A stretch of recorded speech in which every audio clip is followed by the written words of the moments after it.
പ്രിയപ്പെട്ടവരെ, നോയമ്പുകാല ധ്യാനത്തിലൂടെ നമ്മൾ കടന്നു പോകുമ്പോൾ ഇന്ന് പരിശുദ്ധാത്മാവ് നമുക്ക് നൽകുന്ന ധ്യാനചിന്ത ഇതാണ്. നമുക്ക് വളരെ പരിചിതമായ വചനം, ജെറമ്യാ പ്രവാചകന്റെ പുസ്തകം 29-ാം അധ്യായം 11-ാമത്തെ വചനം. കർത്താവ് അരുളി ചെയ്യുന്നു, നിങ്ങളെക്കുറിച്ചുള്ളൊരു പദ്ധതി എൻ്റെ മനസ്സിലുണ്ട്, നിങ്ങളുടെ നാശത്തിനല്ല ക്ഷേമത്തിനുള്ള പദ്ധതി, നിങ്ങൾക്ക് ശുഭമായ ഭാവിയും പ്രത്യാശയും നൽകുന്ന പദ്ധതി. നമുക്ക് ഈ വചനം പരിചിതമാണെങ്കിലും അതിന് തൊട്ട് മുമ്പിലെ വചനം, 10-ാമത്തെ വചനം ഇങ്ങനെയാണ്. കർത്താവ് അരുളി ചെയ്യുന്നു, ബാബിലോണിൽ 70 വർഷം പൂർത്തിയാകുമ്പോൾ ഞാൻ നിങ്ങളെ സന്ദർശിച്ച് നിങ്ങളെ ഈ സ്ഥലത്തേക്ക് തിരികെ കൊണ്ടുവരുമെന്നുള്ള എൻ്റെ വാഗ്ദാനം നിറവേറ്റും. പ്രിയപ്പെട്ടവരെ, ഇസ്രായേൽ ജനം ബാബിലോൺ അടിമത്തത്തിൽ കഴിയുന്നു. ബാബിലോൺ അടിമത്തത്തിൽ ഇസ്രായേൽ ജനം കഴിയുമ്പോൾ നമുക്കറിയാം, അടിമത്തത്തിൽ കഴിയുന്നൊരു ജനത ഒരു നായയുടെ വില പോലും ഇല്ല. എന്നാൽ സകല പ്രതീക്ഷകളും നഷ്ടപ്പെട്ട് ഇനി മുമ്പോട്ടൊരു ജീവിതമില്ല, ഇനി ഈ ബാബിലോൺ രാജാവിൻ്റെ അടിമത്തത്തിൽ കഴിയണം എന്ന് ചിന്തിച്ച ഒരു ജനത ആ ജനതയോട് പറയുകയാണ്, നിങ്ങളെക്കുറിച്ച് എനിക്ക് നല്ല ഒരു പദ്ധതിയുണ്ട്, നിങ്ങൾക്ക് ശുഭമായ ഭാവിയും പ്രത്യാശയും നൽകുന്ന പദ്ധതി. പ്രിയപ്പെട്ടവരെ, ഞാൻ തിരികെ കൊണ്ടുവന്ന് എൻ്റെ വാഗ്ദാനം പൂർത്തിയാക്കും. നമ്മൾ ഓർക്കുക, ദൈവത്തിൻ്റെ ഈ പദ്ധതി നമ്മെ ഓരോരുത്തരെയും കുറിച്ചുള്ള ശുഭമായ പദ്ധതി. ചിലപ്പോഴൊക്കെ നമ്മൾ ചിന്തിക്കും, ജീവിതത്തിൽ ഒരുപാട് പ്രതിസന്ധികളിലൂടെ കടന്നു പോകുമ്പോൾ, പ്രതികൂല സാഹചര്യങ്ങൾ വരുമ്പോൾ നമ്മുടെയൊക്കെ മനസ്സിലെ ചിന്ത ഇതാണ്, ഇത് ദൈവം ശിക്ഷിക്കുന്നതാണ്, ഇത് ഞാൻ ഇന്നകളിൽ ചെയ്ത പാപത്തിൻ്റെ ഫലമാണ്. പ്രിയപ്പെട്ടവരെ, നമ്മെ നശിപ്പിക്കാൻ ഒരു തകർച്ചകളും ദൈവം അനുവദിക്കുന്നില്ല. എന്തെല്ലാം ദൈവം അനുവദിക്കുന്നുണ്ടോ അതിനെല്ലാം അപ്പുറത്ത് ദൈവത്തിന് നല്ല ഒരു പദ്ധതിയുണ്ട്. നമുക്കറിയാം, ഇസ്രായേൽ ജനം 40 ആണ്ടുകൾ മരുഭൂമിയിലൂടെ നടന്നു പോകുന്നു. ഇസ്രായേൽ ജനം 40 ആണ്ടുകൾ മരുഭൂമിയിലൂടെ നടക്കുമ്പോൾ നിയമാവർത്തന പുസ്തകം 8-ാം അധ്യായം 3 മുതൽ വചനങ്ങൾ, അവിടുന്ന് നിങ്ങളെ എളിമപ്പെടുത്തുകയും വിശപ്പറിയാൻ വിടുകയും നിങ്ങൾക്കും നിങ്ങളുടെ പിതാക്കന്മാർക്കും അപരിചിതമായിരുന്ന മന്ന കൊണ്ട് നിങ്ങളെ സംതൃപ്തരാക്കുകയും ചെയ്തത് അപ്പം കൊണ്ട് മാത്രമല്ല, കർത്താവിൻ്റെ നാവിൽ നിന്ന് പുറപ്പെടുന്ന ഓരോ വാക്കുകൊണ്ടുമാണ് മനുഷ്യൻ ജീവിക്കുന്നതെന്ന് നിങ്ങൾ മനസ്സിലാക്കി തരുവാൻ വേണ്ടിയാണ്. അടുത്ത വചനം, ഈ 40 സംവത്സരം നിങ്ങളുടെ വസ്ത്രങ്ങൾ പഴകി കീറിപ്പോവുകയോ കാലുകൾ വിണ്ടുകീറുകയോ ചെയ്തില്ല. പിതാവ് പുത്രനെ എന്ന പോലെ നിങ്ങളുടെ ദൈവമായ കർത്താവ് നിങ്ങൾക്ക് ശിക്ഷണം നൽകുന്നുവെന്ന് ഹൃദയത്തിൽ ഗ്രഹിക്കുവിൻ. ആ 40 വർഷം മരുഭൂമിയിൽ അലഞ്ഞപ്പോൾ ഒരുപക്ഷെ ഇസ്രായേലിൻ്റെ മനസ്സിലൊരു ചിന്ത വന്നിട്ടുണ്ട്, ഇത് തങ്ങളെ ഇല്ലാതാക്കാനാണ്, തങ്ങളെ നശിപ്പിക്കാനാണ്, തങ്ങൾ തീരും ഈ മരുഭൂമിയിൽ കിടന്ന്, ഈ മരുഭൂമിയിൽ തങ്ങളുടെ ജീവിതം ഒടുങ്ങും. എന്നാൽ വചനം പറയുകയാണ്, ദൈവം ഇത് അനുവദിച്ചത് നിങ്ങൾ അപ്പം കൊണ്ട് മാത്രമല്ല വചനം കൊണ്ടുകൂടിയാണ്. എൻ്റെ അടുത്ത വചനം പറയുകയാണ്, ഇതാ ഈ 40 വർഷം നിങ്ങളുടെ കാലുകൾ വിണ്ടുകീറുകയോ വസ്ത്രങ്ങൾ പഴകി കീറിപ്പോവുകയോ ചെയ്തില്ല. കാരണം ഒരു പിതാവ് കുഞ്ഞിനെ എന്നതുപോലെ ഞാൻ നിങ്ങളെ നോക്കുന്നുണ്ടായിരുന്നു. പ്രിയപ്പെട്ടവരെ, ഒരു പക്ഷേ അപ്രതീക്ഷിതമായ പ്രതിസന്ധികൾ ജീവിതത്തിൽ വരുമ്പോൾ അതിൻ്റെ പിന്നിൽ ദൈവത്തിന് വലിയൊരു പദ്ധതിയുണ്ട്. ആ പ്രതിസന്ധിയിലൂടെ ദൈവം നമ്മളെ സ്വന്തമാക്കുന്നുണ്ട്. ഇതാണ് നമ്മൾ മനസ്സിലാക്കേണ്ടത്.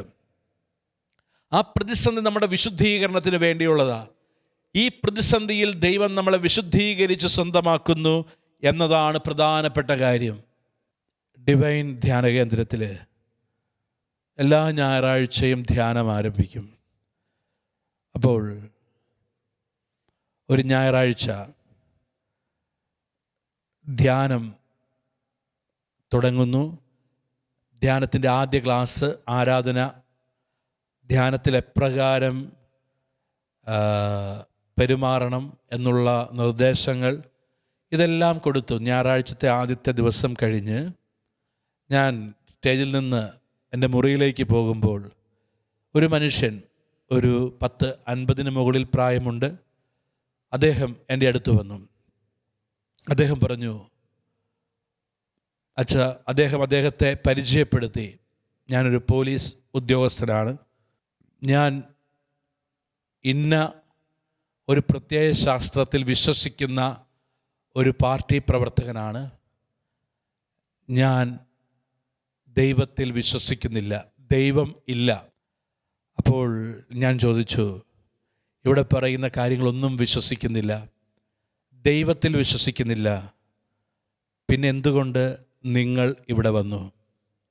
അപ്പം അദ്ദേഹം അതിന് പറഞ്ഞ ഉത്തരം ഇതാണ്, അച്ഛാ, പ്രതീക്ഷിക്കാത്തൊരു പ്രശ്നം എൻ്റെ ജീവിതത്തിലുണ്ടായി. എനിക്ക് നാട്ടിൽ നിൽക്കാൻ പറ്റാത്തൊരവസ്ഥ. അങ്ങനെയാണ് ഞാൻ ഇവിടേക്ക് വന്നത്. ഇപ്പം ഞാൻ ഇദ്ദേഹത്തോട് സംസാരിച്ചു കൊണ്ടിരിക്കുമ്പോൾ ഇദ്ദേഹത്തിൻ്റെ ഭാര്യ, ഒരു മകൾ, അവരും വന്നു.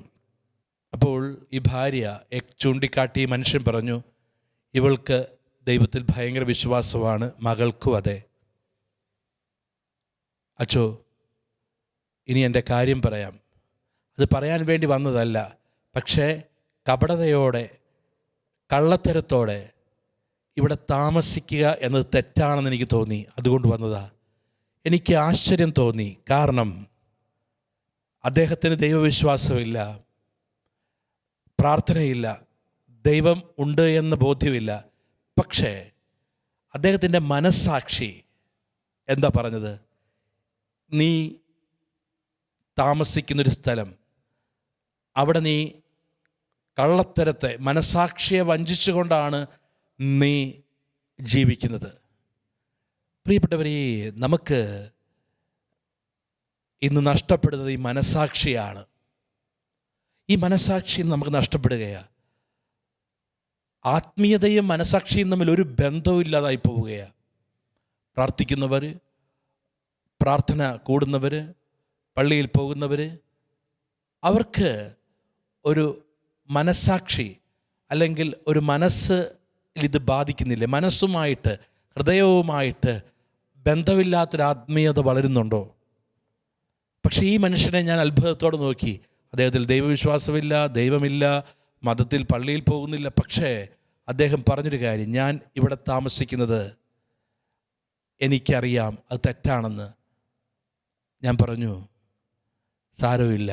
അപ്പം അദ്ദേഹം പറഞ്ഞു, എനിക്കൊരു കാര്യം പറയാനുണ്ട് ഫാദർ, ഞാൻ ഒരു തെറ്റും ചെയ്യാതെ എനിക്കെതിരെ ഒരു കള്ളക്കേസ് വന്നു.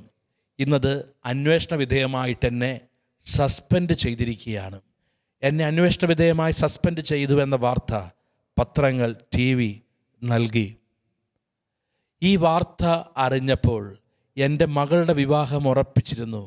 ആ വിവാഹത്തിൽ നിന്ന് ആ കുടുംബം പിൻവാങ്ങി. ഇതറിഞ്ഞ എൻ്റെ ഭാര്യ വീട്ടിൽ കുഴഞ്ഞു വീണു.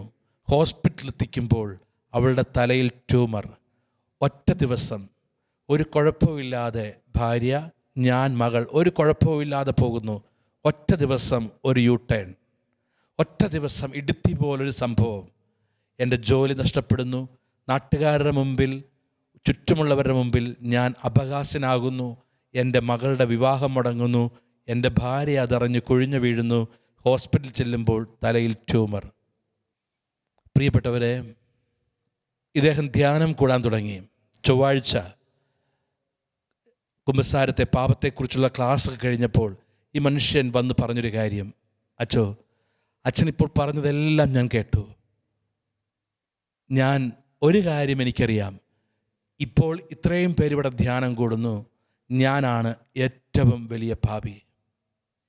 പിന്നെ കുമ്പസാരിക്കണമെന്ന് പറഞ്ഞു. എനിക്കറിയില്ല കുമ്പസാരിക്കുവാൻ. എന്നെ ഒന്ന് കുമ്പസാരിക്കുവാൻ സഹായിക്കണം. പ്രിയപ്പെട്ടവരെ, വളരെ ഉള്ളു തുറന്ന ഒരു മനുഷ്യൻ്റെ സംസാരം. നമ്മൾ ഈ ഒരുപാട് പേരെ ഈ പ്രാർത്ഥിക്കുന്ന അല്ലെങ്കിൽ ആത്മീയ ഇടങ്ങളിൽ ഒരുപാട് പേരെ കാണുമ്പോൾ ഇങ്ങനെയുള്ള ചില മനുഷ്യർ നമ്മളെ വല്ലാതെ അത്ഭുതപ്പെടുത്തും. എനിക്ക് കുമ്പസാരിക്കാൻ അറിയില്ല, എങ്ങനെ കുമ്പസാരിക്കണമെന്ന് എനിക്കറിയില്ല, അത് ശരിയാകുമോ എന്നറിയില്ല. പക്ഷെ ഒരു കാര്യം എനിക്കറിയാം, ഇപ്പോൾ ഇവിടെ ഇരിക്കുന്നതിൽ ഏറ്റവും വലിയ പാപി ഞാനാ.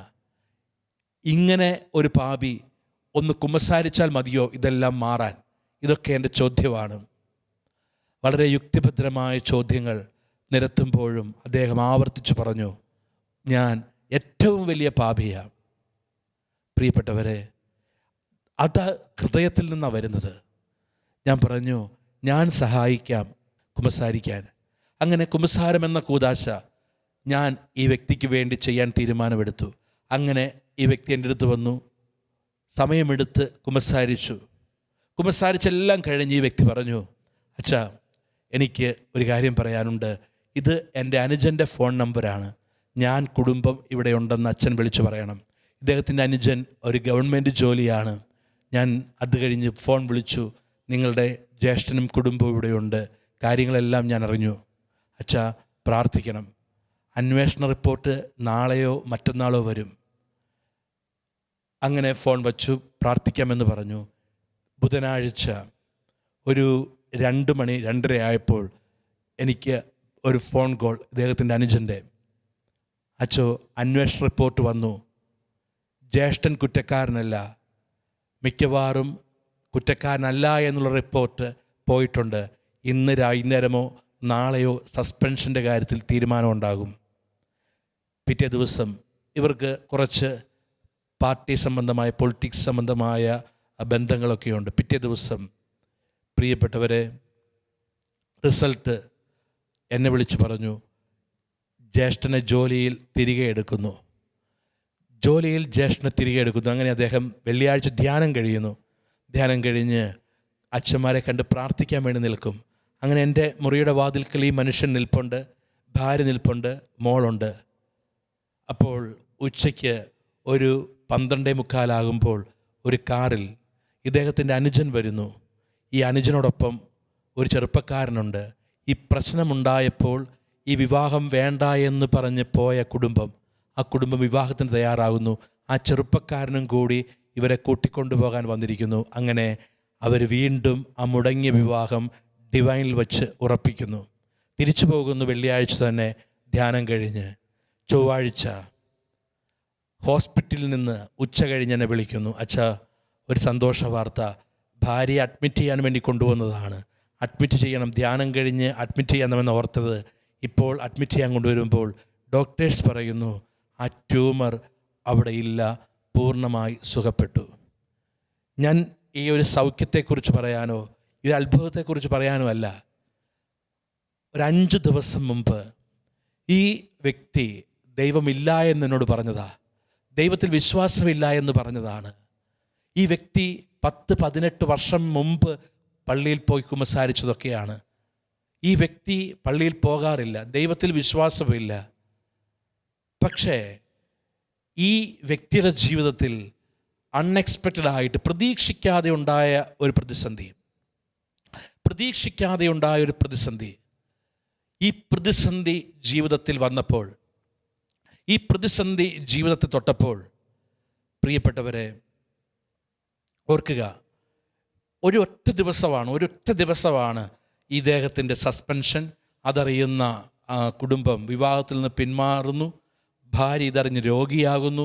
ഒറ്റ ദിവസം ആ കുടുംബം മുഴുവൻ ഒരു പ്രതിസന്ധിയിൽ. ഒരു പക്ഷേ നമുക്ക് ചിന്തിക്കാം എന്തുകൊണ്ട്. എന്നാൽ അതിനേക്കാൾ വലിയൊരു പദ്ധതി, അതിനേക്കാൾ സുന്ദരമായ പദ്ധതി. അപ്പോൾ ഓർത്ത് നോക്കുക, ഈ വ്യക്തി പറയുന്നത് എന്താ? എനിക്ക് വിശ്വാസമില്ല, ദൈവത്തിലില്ല, ദൈവം കാര്യങ്ങളില്ല, അച്ഛന്മാർ പറയുന്ന ഒരു കാര്യത്തിലും വിശ്വാസമില്ല എന്ന് അദ്ദേഹം തന്നെ പറയുന്നുണ്ട്. അദ്ദേഹത്തിൻ്റെ ഭാര്യ പറഞ്ഞത്, പള്ളിയിൽ പോയിട്ട് വന്നാൽ എനിക്ക് ഏറ്റവും ദുഃഖം എൻ്റെ ഭർത്താവ് ഈ പള്ളിയിൽ പോയതിന്, പ്രാർത്ഥിച്ചതിന് ചീത്ത പറയും. പക്ഷേ അങ്ങനെ ഒരു വ്യക്തി ആയിരുന്നിട്ടും നമ്മൾ ചിന്തിക്കേണ്ട കാര്യം, അദ്ദേഹത്തെ ദൈവം സ്വന്തമാക്കിയത് ഏത് രീതിയിലാണ്, എത്രത്തോളം പ്രധാനപ്പെട്ടതായിരുന്നു ദൈവത്തിന് ആ വ്യക്തിയും ആ വ്യക്തിയുടെ കുടുംബവും. അപ്പോൾ ഒരു പ്രതിസന്ധി ജീവിതത്തിൽ വരുമ്പോൾ, ഒരു പക്ഷേ ഇപ്പോൾ നമ്മൾ ഈ വചനം ശ്രവിക്കുമ്പോൾ ഒരു പക്ഷേ അനുദിന ജീവിതത്തിൽ ഇങ്ങനെ ചിന്തിക്കുന്നുണ്ട്, ദൈവമേ, എന്തുകൊണ്ട് എൻ്റെ കുടുംബത്തിൽ ഈ ഒരു പ്രതിസന്ധി, എന്തുകൊണ്ട് ഈ പ്രശ്നം? പ്രിയപ്പെട്ടവരെ, ഇതിനപ്പുറത്ത് വലിയൊരു പദ്ധതിയുണ്ട്. അപ്പോൾ നമ്മൾ പലപ്പോഴും, ഇന്ന് നമ്മൾ ഒരുപാട് പേര് ധ്യാന കേന്ദ്രങ്ങളിൽ വന്ന് പറയുന്നൊരു കാര്യം, അച്ഛാ, തടസ്സമാണ്. ബൈബിൾ എടുക്കുക, ഈ ബൈബിളിൽ എവിടെയെല്ലാം തടസ്സമുണ്ടോ അതെല്ലാം വിശുദ്ധീകരണത്തിന് വേണ്ടിയാണ്. ഭൗതിക തടസ്സങ്ങൾ എല്ലാം ആത്മീയ വിശുദ്ധീകരണത്തിന് വേണ്ടിയാണ്. ഭൗതിക തടസ്സങ്ങളെല്ലാം ആത്മീയ വിശുദ്ധീകരണത്തിന് വേണ്ടിയാണ്. നിന്നെ ദൈവത്തിൻ്റെ സ്വന്തമാക്കാനാണ് നിൻ്റെ ജീവിതത്തിലെ എല്ലാ ഭൗതിക തടസ്സങ്ങളും എന്ന് നീ മനസ്സിലാക്കുക. എവിടെയെല്ലാം ബൈബിളിൽ തടസ്സങ്ങൾ വെളിപ്പെട്ടു വരുന്നുവോ അതിനെല്ലാം അപ്പുറത്ത് ദൈവത്തിനൊരു ഉപരിമഹത്വം, ഉപരി നന്മയുണ്ട് എന്ന് വെളിപ്പെടുന്നു. എല്ലാ ഭൗതിക തടസ്സങ്ങളുടെയും പിന്നിൽ ആത്മീയ വിശുദ്ധീകരണത്തിൻ്റെ ഒരു തലമുണ്ട്. അപ്പോൾ ഈ നോയമ്പ് കാലഘട്ടം ആത്മീയ വിശുദ്ധീകരണത്തിൻ്റെ തലമാണ് എന്നെങ്ങനെ മനസ്സിലാക്കും? അല്ലെങ്കിൽ ഏത് മേഖലയിലാണ് ഞാൻ വിശുദ്ധീകരിക്കപ്പെടേണ്ടതെന്ന് എങ്ങനെ മനസ്സിലാക്കും? ഏറ്റവും പ്രധാനപ്പെട്ട കാര്യം ഇതാണ്, പ്രിയപ്പെട്ടവരെ, നമ്മളുടെ പ്രതിസന്ധി, ഇപ്പോഴത്തെ പ്രതിസന്ധിയിലേക്ക് നോക്കി ആ പ്രതിസന്ധി മാറാൻ പ്രാർത്ഥിക്കുകയല്ല. ചിലപ്പോൾ നമുക്ക് ഒരുപാട് പ്രാർത്ഥനാ രീതികൾ, ഇത്ര ജപമാല ചൊല്ലിയാൽ, ഇത്ര വിശ്വാസ പ്രമാണം ചൊല്ലിയാൽ, ഇത്ര വചനം വായിച്ചാൽ, ഇതല്ല. ഓക്കെ, അത് വേണം, അത് വേണ്ട എന്നല്ല. പക്ഷേ അതിനപ്പുറത്ത് ഒരു ആത്മീയ വിശുദ്ധീകരണത്തിൻ്റെ തലം നമ്മൾ തിരിച്ചറിയണം. ഈ ആത്മീയ വിശുദ്ധീകരണത്തിൻ്റെ സ്ഥലം നമ്മൾ തിരിച്ചറിഞ്ഞില്ലെങ്കിൽ നമ്മൾ എന്താ നോക്കുന്നത്? നമ്മൾ നോക്കുന്നത് മുഴുവനും പ്രിയപ്പെട്ടവരെ, ഈ ഇതിലേക്ക് നമ്മുടെ ഉള്ളിലേക്ക് നോക്കില്ല. നമ്മുടെ ഉള്ളിലേക്ക് നോക്കാതെ നമ്മൾ ബാഹ്യമായ തടസ്സങ്ങളിലേക്കും പ്രശ്നങ്ങളിലേക്കും നോക്കി ആ പ്രശ്നങ്ങൾ കൂടി. ചിലർ പറയാറുണ്ട്, എൻ്റെ അച്ഛാ, എന്തോരം പ്രാർത്ഥിക്കുന്നു, ഇതാണ്, എന്തോരം പ്രാർത്ഥിക്കുന്നു, ഈ കാര്യം നടക്കുന്നില്ല. ഒരുപാട് പേര് പ്രാർത്ഥിക്കാത്തതിൻ്റെ പ്രശ്നം അല്ല നമ്മളുടെ പല പ്രശ്നങ്ങളുടെയും പിന്നിൽ. പ്രാർത്ഥിക്കാത്തതിൻ്റെ പ്രശ്നം അല്ല നമ്മുടെ പല പ്രതിസന്ധികളുടെയും കാരണം, അല്ലേ? ഇത് നമ്മൾ നോക്കുന്നത് നമ്മളുടെ പ്രാർത്ഥന. പലരും പറയും, എൻ്റെ പ്രാർത്ഥന പോലെ പ്രാർത്ഥിക്കുന്ന ആരാ ഉള്ളത്? നമ്മൾ വളരെ പ്രൗഡായിട്ട് പറയുന്നൊരു കാര്യമാണ്. എല്ലാ ദിവസവും പള്ളിയിൽ പോകുന്നു, എല്ലാ ദിവസവും കുർബാന കാണുന്നു, പ്രാർത്ഥിക്കുന്നു. പക്ഷേ ഈ ആത്മീയത എന്നത് പ്രിയപ്പെട്ടവരെ അതിനപ്പുറത്താണ്. പലപ്പോഴും പലരും പറയുന്ന കാര്യം, ഒരുപാട് പേരുടെ വായിൽ നിന്ന് കേട്ട കാര്യമാണ്, എന്തുകൊണ്ട് നടക്കുന്നില്ല? ഇവിടെ നടക്കാത്തതിൻ്റെ കാരണം ഇതാണ്. ഈ യേശു ഏറ്റവും കൂടുതൽ കുറ്റപ്പെടുത്തുന്നത് കപടതയെയാണ്. ഈ കപടത എന്ന് വെച്ചാൽ നമ്മളുടെ ഹൃദയത്തെ തൊടാതെ, നമ്മളുടെ ജീവിതത്തെ വിശുദ്ധീകരിക്കാതെയുള്ള ഒരു പ്രാർത്ഥനയും പ്രിയപ്പെട്ടവരെ ദൈവം കേൾക്കില്ല.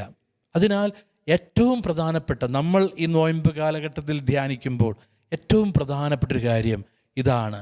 ദൈവം വിശുദ്ധീകരണത്തിന് വഴിയൊരുക്കുകയാണ്, നമുക്കിടം തരികയാണ്. അത് വിശുദ്ധീകരണത്തിന് വേണ്ടിയാണ്. അപ്പോൾ ഏത് പ്രതിസന്ധിയാണെങ്കിലും, ഒരു പക്ഷേ ഇപ്പോൾ വലിയൊരു പ്രതിസന്ധി നിൽക്കുന്നു, ഈ പ്രതിസന്ധിയെ നമ്മൾ മനസ്സിലാക്കണം. എങ്ങനെ? ദൈവത്തിൻ്റെ കണ്ണിലൂടെ നമ്മൾ ഒരു പ്രതിസന്ധിയെ കാണണം. നമ്മുടെ കണ്ണിലൂടെ കാണുമ്പോൾ അതൊരു മരുഭൂമിയാണ്. നമ്മളുടെ കണ്ണിലൂടെ കാണുമ്പോൾ അത് വളരെ ദുഷ്കരമാണ്. നമ്മളുടെ കണ്ണിലൂടെ കാണുമ്പോൾ ഇതൊരു പ്രശ്നമാണ്. നമ്മുടെ കണ്ണിലൂടെ കാണുമ്പോൾ ഇതൊരു രോഗമാണ്. നമ്മളുടെ കണ്ണിലൂടെ കാണുമ്പോൾ ഇത് അപമാനത്തിൻ്റെ അടയാളമാണ്.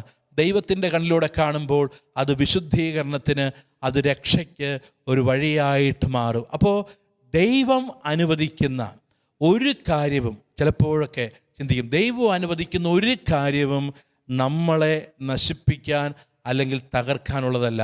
എല്ലാം നമ്മളെ ദൈവത്തിൻ്റെ സ്വന്തമാക്കാനുള്ളതാണ്. അതുകൊണ്ടാണ് ആ വചനം നമ്മൾ വീണ്ടും ധ്യാനിക്കണം. ആ വചനം ശ്രദ്ധയോടെ നമ്മൾ ധ്യാനിക്കണം. ജെറമ്യാ പ്രവാചകന്റെ പുസ്തകം 29 അധ്യായം 10 വചനം. കർത്താവ് അരുളിച്ചെയ്യുന്നു, ബാബിലോണിൽ 70 വർഷം പൂർത്തിയാകുമ്പോൾ ഞാൻ നിങ്ങളെ സന്ദർശിച്ച് നിങ്ങളെ ഈ സ്ഥലത്തേക്ക് തിരികെ കൊണ്ടുവരുമെന്നുള്ള എൻ്റെ വാഗ്ദാനം ഞാൻ നിറവേറ്റും. ഇതാ വചനം പറയുകയാണ്, നിങ്ങളെക്കുറിച്ചുള്ള പദ്ധതി എൻ്റെ മനസ്സിലുണ്ട്, നിങ്ങളുടെ നാശത്തിനല്ല. അത് നിങ്ങളെക്കുറിച്ചൊരു പദ്ധതി നിങ്ങളുടെ നാശത്തിനല്ല. ഇപ്പോൾ നിങ്ങൾ ബാബിലോണിലാണ്, അടിമത്തത്തിലാണ്. ആ പദ്ധതി നിങ്ങളുടെ നാശത്തിനുള്ളതല്ല. ഇപ്പോൾ നിങ്ങൾ രോഗത്തിലാണ്, ഇപ്പോൾ നിങ്ങൾ ഇന്നൊരു തകർച്ചയിലാണ്, ഇപ്പോൾ ഇന്നൊരു പ്രശ്നത്തിലാണ്. അത് നിങ്ങളുടെ നാശത്തിനുള്ളതല്ല. ഇത് നിന്റെ നാശത്തിനുള്ളതല്ല. ഇതിൻ്റെ അവസാനം നിന്റെ നാശമല്ല. എന്ന് വെച്ചാൽ ഇപ്പോൾ നീ അനുഭവിക്കുന്ന രോഗം, ഇപ്പോൾ അനുഭവിക്കുന്ന പ്രശ്നം, ഇപ്പോൾ അനുഭവിക്കുന്ന തകർച്ച, ഇതിൽ ദൈവത്തിൻ്റെ പദ്ധതി അതിൻ്റെ അവസാനം നിന്റെ നാശമല്ല. പിന്നെന്താണ്? അപ്പോൾ നിങ്ങൾ എന്നെ വിളിച്ചപേക്ഷിക്കും, എൻ്റെ അടുക്കൽ വന്ന് പ്രാർത്ഥിക്കും, നിങ്ങളുടെ പ്രാർത്ഥന ശ്രവിക്കും, നിങ്ങൾ എന്നെ അന്വേഷിക്കും, പൂർണ്ണ ഹൃദയത്തോടെ അന്വേഷിക്കുമ്പോൾ നിങ്ങൾ എന്നെ കണ്ടെത്തും, എന്നെ കണ്ടെത്താൻ ഞാൻ ഇടയാകും. ഇവിടെയാണ് ശ്രദ്ധിക്കേണ്ട വചനം. നിങ്ങൾ പ്രാർത്ഥിക്കും, ഞാനത് കേൾക്കും. അടുത്ത വചനം, നിങ്ങൾ പൂർണ്ണ ഹൃദയത്തോടെ. എന്ന് വെച്ചാൽ ഹൃദയം ഉണ്ടാകണം അന്വേഷണത്തിൻ്റെ പിന്നിൽ. പൂർണ്ണ ഹൃദയത്തോടെ എന്ന് വെച്ചാൽ പൂർണ്ണ ഹൃദയത്തോടെ ദൈവത്തെ അന്വേഷിക്കണം. പൂർണ്ണ ഹൃദയത്തോടെ വരണം. അപ്പോൾ ഈ പൂർണ്ണ ഹൃദയത്തെ, ഈ ഹൃദയത്തെ വിശുദ്ധീകരിക്കൽ, ഈ ആത്മാവിനെ വിശുദ്ധീകരിക്കൽ, ഈ മനസ്സിനെ വിശുദ്ധീകരിക്കൽ, അതുവഴി ദൈവിക പദ്ധതി നമ്മുടെ ജീവിതത്തിൽ ഉറപ്പായിട്ടും സംഭവിക്കും. അതിനാൽ ഒരു നിമിഷം നമുക്ക് പ്രാർത്ഥിക്കാം, നമുക്ക് കരങ്ങൾ കൂപ്പാം. പ്രിയപ്പെട്ടവരെ, ഇപ്പോൾ ഈ ശുശ്രൂഷയിൽ പങ്കെടുത്തുകൊണ്ടിരിക്കുമ്പോൾ ഏത് വേദനയിലും ഏത് പ്രതിസന്ധിയിലും ഞാൻ എന്ന ദൈവ പൈതൽ നിൽക്കുന്നുവോ, ദൈവം നമുക്ക് ഒരു പുതിയ വെളിപ്പെടുത്തൽ തരുന്നു. വെളിപ്പെടുത്തൽ ഇതാണ്: നിങ്ങളെക്കുറിച്ചൊരു പദ്ധതി എൻ്റെ മനസ്സിലുണ്ട്, നിങ്ങളുടെ നാശത്തിനുള്ളതല്ല, നിങ്ങൾക്ക് ശുഭമായ ഭാവിയും പ്രത്യാശയും നൽകുന്ന പദ്ധതി. ജെറമ്യ 29:11. ഈ വചനം ആവർത്തിച്ച് പ്രാർത്ഥിക്കട്ടെ. ഈ വചനം നിങ്ങളെക്കുറിച്ചുള്ള പദ്ധതി എന്ന് പറയുമ്പോൾ, ഇപ്പോൾ ഞാൻ നിൽക്കുന്ന പ്രതിസന്ധിയെക്കുറിച്ച്, ഇപ്പോൾ ഞാൻ നിൽക്കുന്ന പ്രശ്നത്തെക്കുറിച്ച്, ഇപ്പോൾ ഞാൻ കടന്നു പോകുന്ന തീവ്രവേദനയെക്കുറിച്ച്, ഇപ്പോൾ ഞാൻ കടന്നു പോകുന്ന മരുഭൂമി അനുഭവത്തെക്കുറിച്ച് ദൈവത്തിനൊരു ഉപരി നന്മയുള്ള പദ്ധതിയുണ്ട് എന്ന് വചനം ഓർമ്മിപ്പിക്കുന്നു. ആ ഒരു കൃപ, ആ ഒരു ഇടപെടൽ നമ്മുടെ ജീവിതത്തിൽ കടന്നു വരുവാൻ വേണ്ടി നമുക്ക് പ്രാർത്ഥിക്കാം. ഈ ആരാധനയിൽ ഈ വചനത്തിൻ്റെ അഭിഷേകം, നിങ്ങളെക്കുറിച്ചൊരു പദ്ധതി എൻ്റെ മനസ്സിലുണ്ട്, അത് നിങ്ങളുടെ നാശത്തിനുള്ളതല്ല. ഏത് വേദനിപ്പിക്കുന്ന കാര്യമാണെങ്കിലും അതിൽ ദൈവത്തിൻ്റെ ഒരു പദ്ധതി ഉണ്ടെന്ന് വചനം ഓർമ്മിപ്പിക്കുന്നു. നമുക്ക് ആ ദൈവകരങ്ങളിൽ നമ്മളെ സമർപ്പിച്ച് പ്രാർത്ഥിക്കാം. ദൈവം നമ്മളെ അനുഗ്രഹിക്കട്ടെ. ആമേൻ.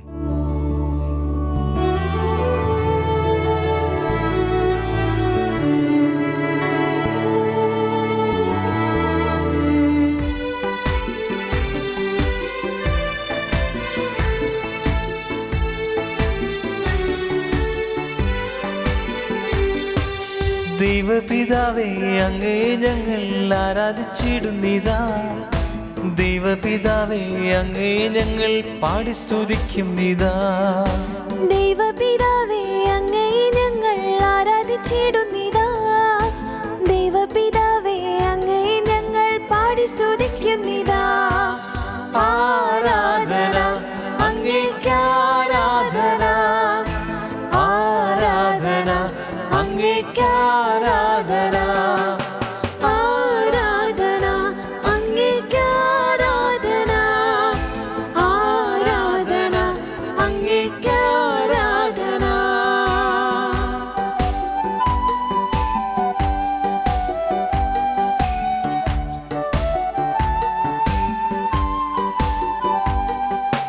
യേശുവേ നാഥാ, അങ്ങേ ഞങ്ങൾ ആരാധിച്ചിടുന്നിതാ. യേശുവേ നാഥാ, അങ്ങേ ഞങ്ങൾ പാടി സ്തുതിക്കുന്നിതാ. യേശുവേ നാഥാ, അങ്ങേ ഞങ്ങൾ ആരാധിച്ചിടുന്നിതാ. യേശുവേ നാഥാ, അങ്ങേ ഞങ്ങൾ പാടി സ്തുതിക്കുന്നിതാ. ആരാധന അങ്ങേക്ക്, ആരാധന, ആരാധന അങ്ങേക്ക്, ആരാധന, ആരാധന അങ്ങേക്ക്, ആരാധന, ആരാധന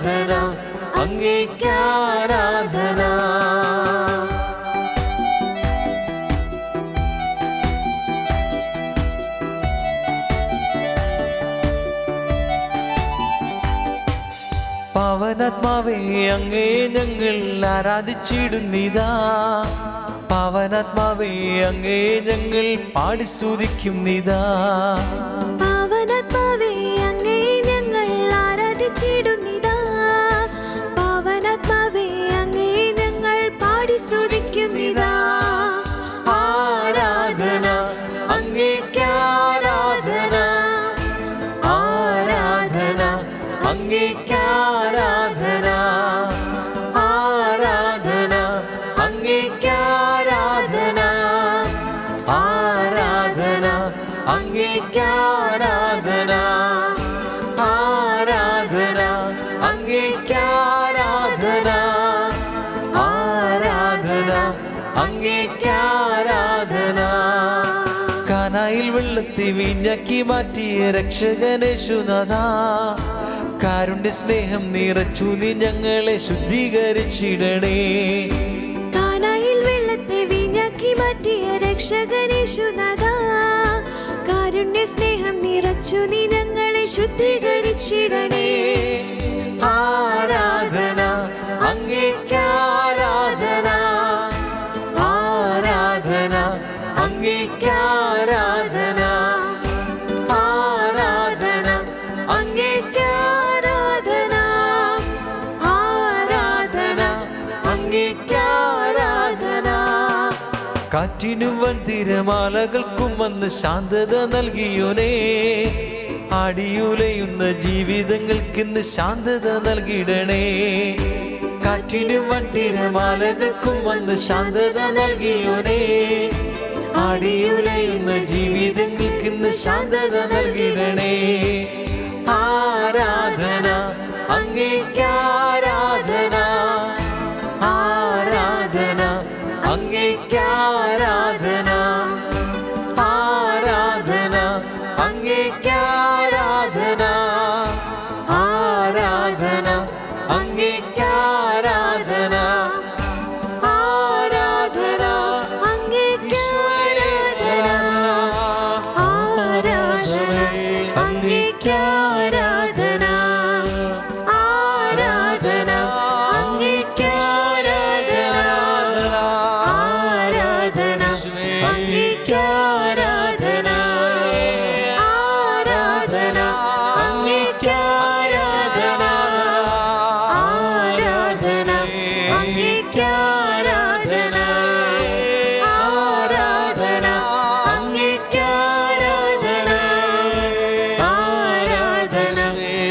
അങ്ങേക്ക് ആരാധന, ആരാധന അങ്ങേക്ക് ആരാധന, ആരാധന അങ്ങേക്ക് ആരാധന.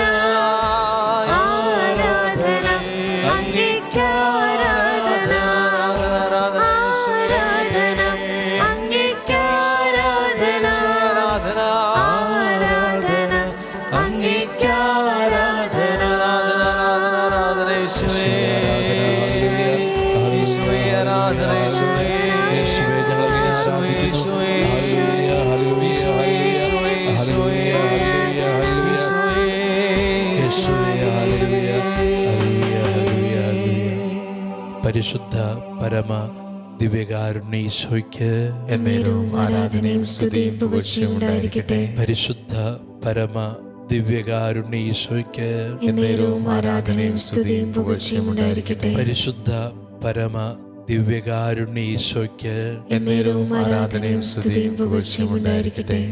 പ്രിയമുള്ളവരെ, നമ്മൾ നോയമ്പുകാല ധ്യാനത്തിലൂടെ കടന്നു പോകുമ്പോൾ ഒരു TV പ്രോഗ്രാമായിട്ടെടുക്കാതെ നമ്മളുടെ വീടിനകത്ത് ദൈവമൊരുക്കുന്ന ഒരു ധ്യാനമായിട്ടെടുക്കുക. നമ്മൾ എങ്ങനെ എടുക്കുന്നു എന്നുള്ളതാണ്. എൻ്റെ വീടിനകത്ത് ഞാൻ ഭക്ഷണം കഴിക്കുന്ന, ഞാൻ വിശ്രമിക്കുന്ന, ഞാൻ സന്തോഷിക്കുന്ന, ഞാൻ എൻ്റെ അനുദിന ജീവിതത്തിൻ്റെ കാര്യങ്ങൾ ക്രമീകരിക്കുന്ന എൻ്റെ വീടിന് അകത്ത് ദൈവം ഒരു ധ്യാന കേന്ദ്രം, ഒരു കൂടാരമടിക്കുന്നു. നിൻ്റെ വീടിനോട് ദൈവത്തിന് പറയാനുള്ളത് ദൈവം പറയുന്നു. ഈ ധ്യാനത്തെ നമ്മൾ വ്യക്തിപരമായിട്ട് എടുത്ത് പ്രാർത്ഥിക്കുക.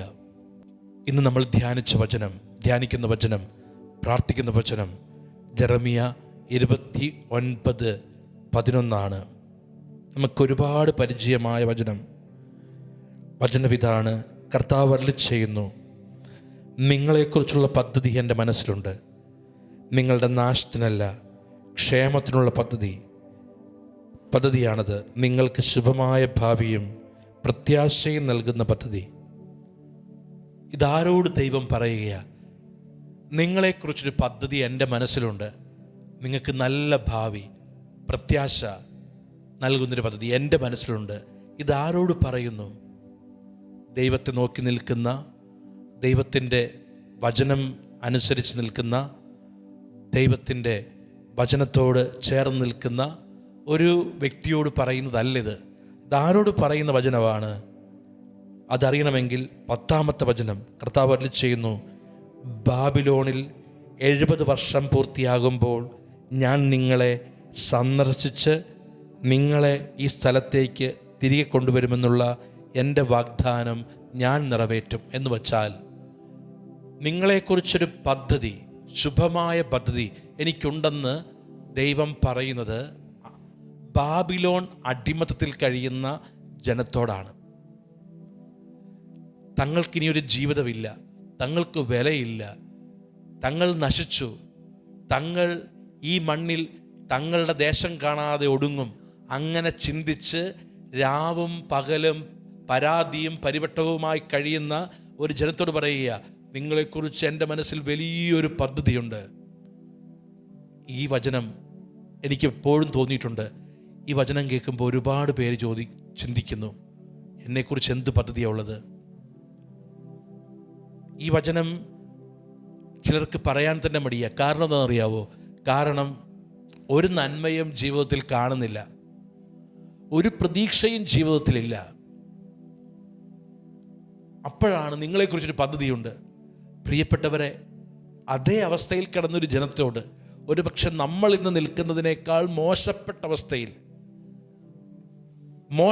അവസ്ഥയിൽ കിടന്നൊരു ജനത്തോട് ദൈവം പറയുക, നിങ്ങളെ ഞാൻ സന്ദർശിക്കും, തിരികെ കൊണ്ടുവരും. കാരണം എനിക്ക് നിങ്ങളെക്കുറിച്ച് നല്ല ഒരു പദ്ധതിയുണ്ട്.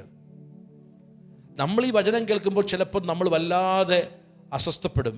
കാരണം ഇത്രയും പരീക്ഷ എഴുതി പരാജയപ്പെട്ടു, ഇത്രയും പൈസ നഷ്ടപ്പെട്ടു, ഇത്രയും ബിസിനസ് ഇത്രയും കടത്തിലായി, ഇത്രയും വലിയ രോഗം ജീവിതത്തിൽ വന്നു, വീടിന് വേണ്ടി വച്ചിരുന്നത് എല്ലാം ചെലവാക്കി, ഇപ്പോൾ ഒന്നുമില്ല, ഇപ്പോൾ ശൂന്യതയിൽ തകർന്നു നിൽക്കുകയാണ്. ഇവിടെ എന്ത് പദ്ധതി? ഇവിടെ എന്ത് നന്മ? ഇവിടെ എങ്ങനെ ശുഭമായ ഭാവി? ഈ ചോദ്യം ഈ വചനം കേൾക്കുന്ന എല്ലാവരിലും വരുന്നുണ്ട്. തകർന്നു പോയ ഒരു കുടുംബം, തകർന്നു പോയൊരു ദാമ്പത്യ ജീവിതം, ഇനി എന്ത് പദ്ധതിയാണ് ദൈവത്തിനുള്ളത്? ഇതാണ് ചിന്തിക്കുന്നത് നമ്മൾ, ഇതാണ് നമ്മളുടെ ചിന്ത. അതുകൊണ്ട് നിങ്ങളെക്കുറിച്ചൊരു പദ്ധതിയുണ്ട്, അത് ശുഭമായ ഭാവിയെ ശാശ്വതമായ പ്രത്യാശയും നൽകുന്ന പദ്ധതി എന്ന് പറയുമ്പോൾ അനേകം പേര്, ഞാനിത് കണ്ടിട്ടുണ്ട് ധ്യാന കേന്ദ്രത്തിൽ, അനേകം പേര് ചോദിക്കുന്നൊരു ചോദ്യം, അച്ഛാ ഇനി എന്താ നന്മയുള്ളത്? ഇനി എന്താ ഉള്ളത്? തീർന്നച്ഛാ, ഇനി തീർന്നു, ഇനി ഒന്നുമില്ല, ഒരു കാര്യവുമില്ല. പ്രിയപ്പെട്ടവരെ, നമ്മളെക്കാൾ തകർന്നു കിടന്നൊരു ജനത, ഒരു വിലയുമില്ലാത്തൊരു ജനത, പൊടിയിൽ കിടന്നൊരു ജനത, ഒരു വിലയുമില്ലാത്ത ഒരു സമൂഹം, തങ്ങളുടെ ജീവിതം ഈ ബാബിലോൺ രാജാവിൻ്റെ അടിമത്തത്തിൽ ഒടുങ്ങിപ്പോയെന്ന് ചിന്തിച്ച ഒരു ജനത, ആ ജനതയോട് പറയുക, ഞാൻ നിങ്ങളെ സന്ദർശിക്കും, ഞാൻ നിങ്ങളെ തിരികെ കൊണ്ടുവരും, എനിക്കൊരു പദ്ധതിയുണ്ട്. പ്രിയപ്പെട്ടവരെ, ഇത് എന്നോട് ദൈവം പറയുന്നതായിട്ട് ഞാൻ കേൾക്കണം. ഇത് ബൈബിളിൽ ഇസ്രായേൽ ജനത്തിന് വേണ്ടി എഴുതി വെച്ചതല്ല. ഇത് ഇപ്പോൾ ഈ പ്രശ്നത്തിൽ നിൽക്കുന്ന, ഈ പ്രതിസന്ധിയിൽ നിൽക്കുന്ന, ഈ സങ്കടത്തിൽ നിൽക്കുന്ന എന്നോട് ദൈവം പറയുന്നതാണ് എന്ന്, ഇതെനിക്കോ എന്നോട് പറയുന്നതാ. എന്നേക്കാൾ മോശപ്പെട്ടൊരു ജനത്തോട് അവൻ പറഞ്ഞെങ്കിൽ, എന്നേക്കാൾ മോശപ്പെട്ട ജനത്തെ അവൻ അവിടുന്ന് പുറത്തു കൊണ്ടുവന്നെങ്കിൽ, ആ ദൈവത്തിന് ഇപ്പോഴത്തെ എൻ്റെ അവസ്ഥയിൽ നിന്ന് എന്നെ ശുഭമായൊരു ഭാവിയിലേക്ക് കൊണ്ടുപോകുവാൻ സാധിക്കുമെന്ന് നീ ഏറ്റുപറയുന്നിടത്താണ് ദൈവത്തിൻ്റെ പ്രവൃത്തി നീ കാണുന്നത്. അതിനാൽ ഈ വചനം അഭിഷേകമായിട്ട് മാറണം. എന്നെക്കുറിച്ച് എൻ്റെ ദൈവത്തിന് നല്ലൊരു പദ്ധതിയുണ്ട് എന്ന അഭിഷേകത്തിൻ്റെ വചനം നമ്മിൽ വരണം. ഒരുപാട് പേര് ചിലപ്പോൾ നമ്മൾ ചിന്തിക്കും, ഇങ്ങനൊരു വചനം ബൈബിളിലുണ്ട്, റോമ 8:28, ദൈവത്തെ സ്നേഹിക്കുന്നവർക്ക്, അവിടുത്തെ പദ്ധതി അനുസരിക്കുന്നവർക്ക് സകലതും നന്മയായിട്ട് മാറ്റും. നമുക്കൊരിക്കലും മനസ്സിലാക്കാൻ ഒരുപാട് ബുദ്ധിമുട്ടുള്ള വചനമാണ്. പെട്ടെന്ന് ആശ്വാസം തോന്നുമെങ്കിലും ഒരുപാട് ബുദ്ധിമുട്ട് അനുഭവിക്കുന്ന, അല്ലെങ്കിൽ നമുക്ക് മനസ്സിലാക്കാൻ ഒരുപാട് ബുദ്ധിമുട്ടുള്ള വചനമാണ്. ഞാൻ ഒരുപാട് ദൈവത്തെ സ്നേഹിച്ചു. ദൈവത്തെ സ്നേഹിക്കുക എന്നാൽ നമ്മൾ ധ്യാനിക്കും, അത് ദൈവകൽപ്പന അനുസരിക്കുക എന്നാൽ എന്നെ സ്നേഹിക്കുന്നവൻ എൻ്റെ കൽപ്പന പാലിക്കും. ദൈവത്തെ സ്നേഹിക്കുന്നവർക്ക്, അവിടുത്തെ പദ്ധതി അനുസരിക്കുന്നവർക്ക് സകല നന്മയാണ്. അപ്പം എന്തിനാണ് ദൈവം, പ്രിയപ്പെട്ടവരെ, ഇപ്പോഴത്തെ എൻ്റെ ജീവിതത്തിൽ എനിക്ക് നന്മയല്ല എന്ന് എനിക്ക് തോന്നുന്ന കാര്യം എന്തിന് ദൈവം അനുവദിച്ചു? Why God allowed such painful things in our life? എന്തിന് ദൈവം ഈ വേദന ഇപ്പോൾ എൻ്റെ ജീവിതത്തിൽ അനുവദിച്ചു? ഈ ചോദ്യം ചോദിച്ചുകൊണ്ട് ഈ ധ്യാനത്തിൽ നിൽക്കുന്ന ഒരുപാട് പേരുണ്ട്. Why God allowed such things in my life? എന്തുകൊണ്ട് ദൈവം ഇത് അനുവദിച്ചു? എന്തുകൊണ്ട് ദൈവം എന്നെ ഇതിന് വിട്ടു? എന്തുകൊണ്ട് എൻ്റെ കുടുംബത്തെ ഈ അവസ്ഥയിലേക്ക് ദൈവം വിട്ടു എന്ന് ചോദിക്കുന്ന ഒരുപാട് പേരുണ്ട്. നമ്മൾ ധ്യാനത്തിൻ്റെ അവസരത്തിൽ കേട്ടൊരു കാര്യമുണ്ട്, ബൈബിളിലെ എല്ലാ തടസ്സങ്ങളും നമ്മുടെ വിശുദ്ധീകരണത്തിന് വേണ്ടിയാണ്. ഒരു തടസ്സവും ഒരു പ്രശ്നവും ഇസ്രായേലിനെ തകർക്കാനുള്ളതല്ല, ഇസ്രായേലിനെ വിശുദ്ധീകരിക്കാനുള്ളതാണ്. പ്രിയപ്പെട്ടവരെ, പുതിയ നിയമത്തിലെ പുതിയ ഇസ്രായേൽ നീയാണ്. ഒരു പ്രശ്നവും ഒരു പ്രതിസന്ധിയും നിന്നെ തകർക്കാനുള്ളതല്ല, നിന്നെ കുറിച്ചുള്ള ദൈവത്തിൻ്റെ പദ്ധതി വെളിപ്പെടാനുള്ളതാണെന്ന് നീ മനസ്സിലാക്കി നീ അതിനെ ഓർത്ത് ആ പ്രശ്നത്തെ, ആ പ്രതിസന്ധിയെ ദൈവകരങ്ങളിൽ നിന്ന് സ്വീകരിച്ച് നീ നന്ദി പറയുമ്പോൾ ആ പ്രശ്നം ഉപരിനന്മയായി, ഭാവി മഹത്വമായി ദൈവം മാറ്റുന്നു. അതാണ് വചനം വെളിപ്പെടുത്തുന്നത്. ഒരു നിമിഷം നമുക്ക് പ്രാർത്ഥിക്കാം. ദൈവമേ, ഇപ്പോൾ ഞാൻ കടന്നു പോകുന്ന പ്രശ്നം, ഇസ്രായേൽ ജനം 40 ആണ്ടുകൾ മരുഭൂമിയിൽ നിന്നപ്പോൾ ദൈവം പറഞ്ഞു, ദൈവം എന്താ പറഞ്ഞത്? ദൈവം പറഞ്ഞു, ഈ 40 വർഷം ഒരു പിതാവ് മക്കളെ എന്ന പോലെ ഞാൻ നിങ്ങളെ നോക്കുന്നുണ്ടായിരുന്നു. നിങ്ങളുടെ വസ്ത്രങ്ങൾ പഴകി കീറിപ്പോവുകയോ കാല് വിണ്ട് കീറുകയോ ചെയ്തില്ല. കാരണം ഒരു പിതാവ് തൻ്റെ കുഞ്ഞിനെ എന്നതുപോലെ ഞാൻ നിങ്ങളെ കാണുന്നുണ്ടായിരുന്നു. ഇപ്പോൾ ഈ ആരാധനയിൽ നിൽക്കുമ്പോൾ ഇങ്ങനെ ഒരുപാട് പേര് സങ്കടപ്പെടുന്നുണ്ടല്ലോ. എൻ്റെ ദൈവമേ, എൻ്റെ ഈ പ്രശ്നം, എൻ്റെ ഈ സങ്കടം, എൻ്റെ ഈ കണ്ണുനീര് ആരും കാണുന്നില്ലല്ലോ. ഇല്ല, നിന്നെ കാണുന്നൊരു ദൈവമുണ്ട്. നിന്റെ ഈ പ്രശ്നത്തിലും ഉപരിനന്മ ആഗ്രഹിക്കുന്നൊരു ദൈവമുണ്ട് എന്ന് വചനം ഉറപ്പ് തരുന്നു. അതിനാൽ ഒരു കണ്ണുനീരും അവൻ കാണാതിരുന്നിട്ടില്ല, ഒരു നിലവിളിയും അവൻ കേൾക്കാതെ പോകുന്നില്ല. നിന്റെ ചങ്കിലെ ഒരു ഇടിപ്പും അവൻ്റെ മുമ്പിൽ അജ്ഞാതവുമല്ല. അതിനാൽ നിന്റെ ഓരോ തുള്ളിക്കണ്ണീരും, ഓരോ നെടുവീർപ്പും, ഓരോ വിളിയും അവൻ്റെ കാതുകൾ എത്തുന്നുണ്ട്. ഇതാ നമ്മളുടെ നെടുവീർപ്പുകൾ പോലും പ്രാർത്ഥനയാക്കുന്ന പരിശുദ്ധാത്മാവ് വചനം പറയുന്നുണ്ടല്ലോ. ഈ നിമിഷം കരങ്ങൾ ഉയർത്തി, ഈശോയെ, ഇതാ ദൈവിക പദ്ധതി, ഇതാ ഞാൻ നിങ്ങളെ സന്ദർശിക്കും, ഞാൻ നിങ്ങളെ ബാബിലോണിൽ നിന്ന് തിരിച്ചു കൊണ്ടുവരും എന്ന ദൈവിക പദ്ധതി ഇപ്പോൾ കടന്നു വരട്ടെ. ഇപ്പോൾ ഈശോയെ, നീ സന്ദർശിക്കേണ്ട ഒരുപാട് കുടുംബങ്ങളുണ്ട്, നീ സന്ദർശിക്കേണ്ട ഒരുപാട് മക്കൾ ഈ ആരാധനയിൽ പങ്കെടുക്കുന്നുണ്ട്, നീ സന്ദർശിക്കേണ്ട ഒരുപാട് പേര് ഈ ആരാധന നിൽപ്പുണ്ട്.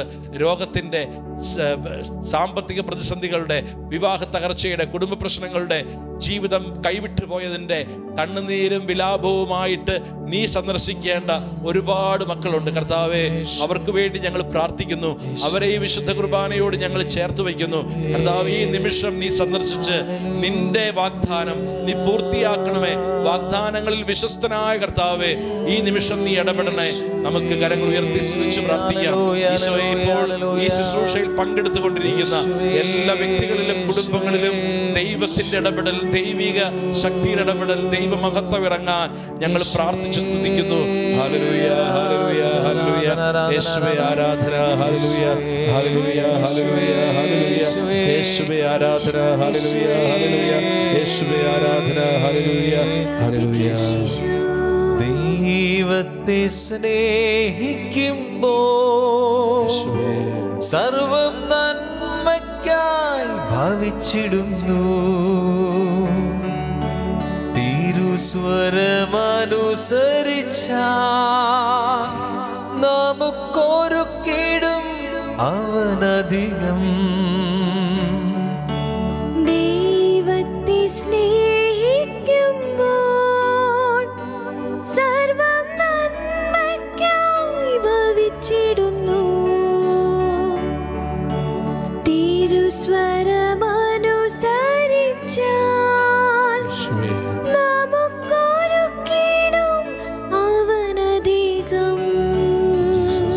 കൃപയരുളിടുമേ,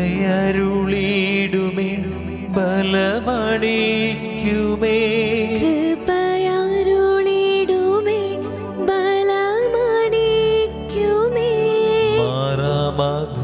മധുരമായി മാറ്റിടുമേ.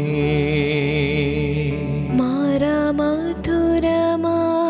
മാറ്റിടുമേ.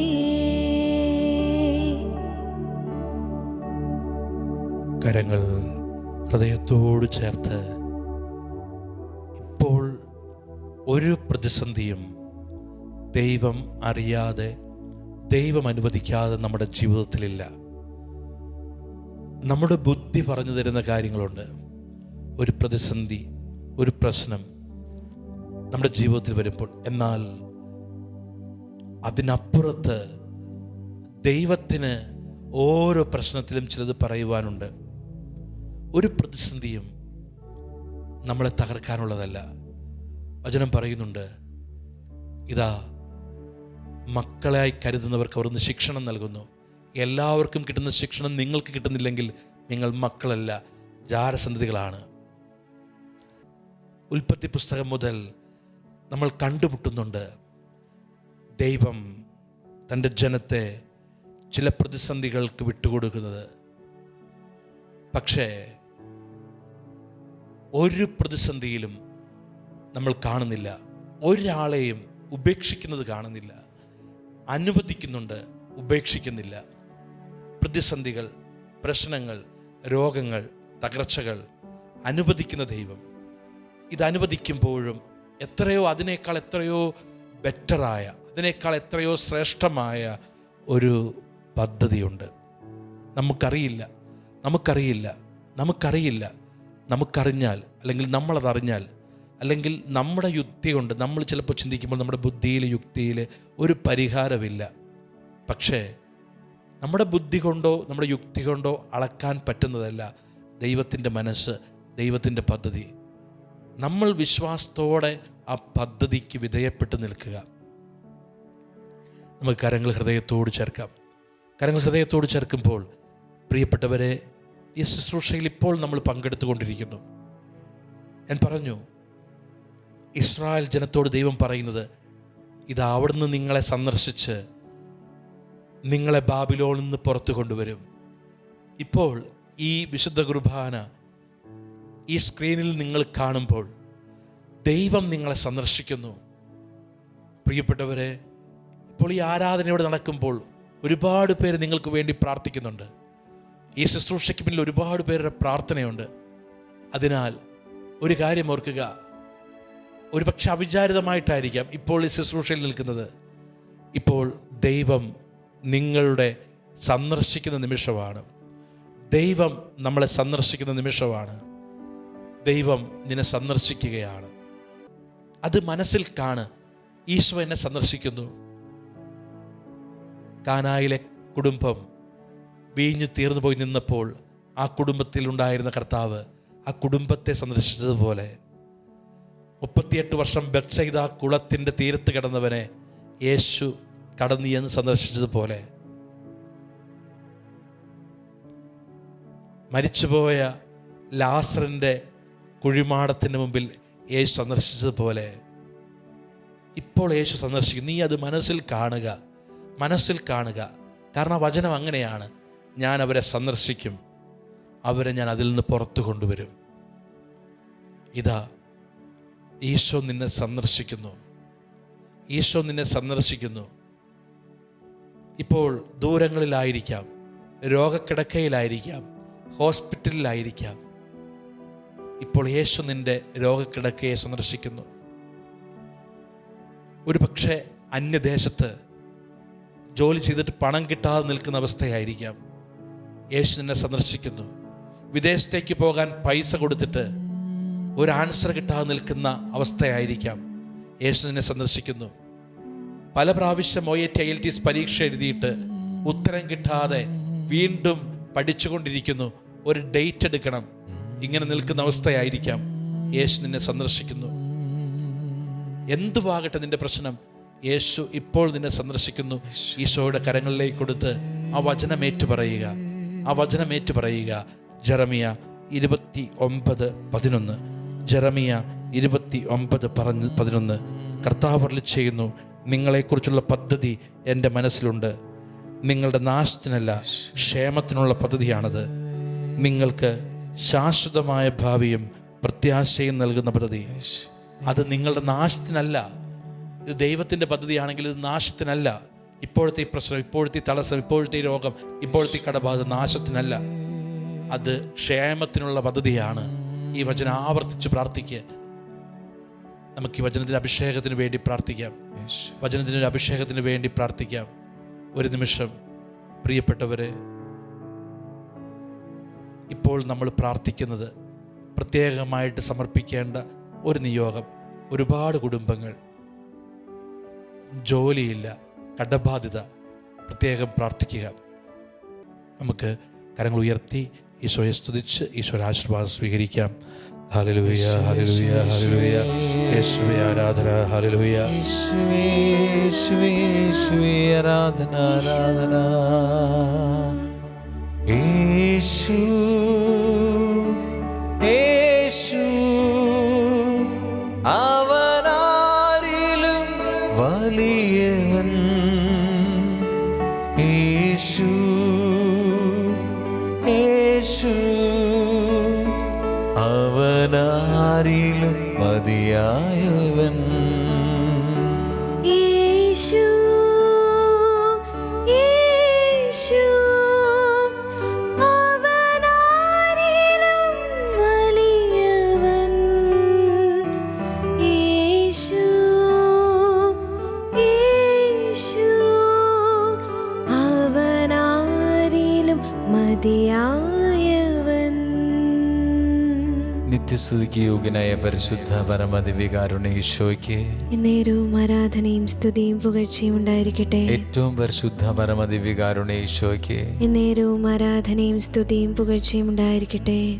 പരിശുദ്ധ പരമദിവ്യകാരുണ്യ ഈശോയ്ക്ക് എന്നേരവും ആരാധനയും സ്തുതിയും പുകഴ്ചയും ഉണ്ടായിരിക്കട്ടെ. ഇന്നത്തെ വചനം ജെറമിയ 29:11. കർത്താവ് അരുളിച്ചെയ്യുന്നു, നിങ്ങളെക്കുറിച്ചുള്ള പദ്ധതി എൻ്റെ മനസ്സിലുണ്ട്. നിങ്ങളുടെ നാശത്തിനല്ല, ക്ഷേമത്തിനുള്ള പദ്ധതിയാണത്. നിങ്ങൾക്ക് ശുഭമായ ഭാവിയും പ്രത്യാശയും നൽകുന്ന പദ്ധതി.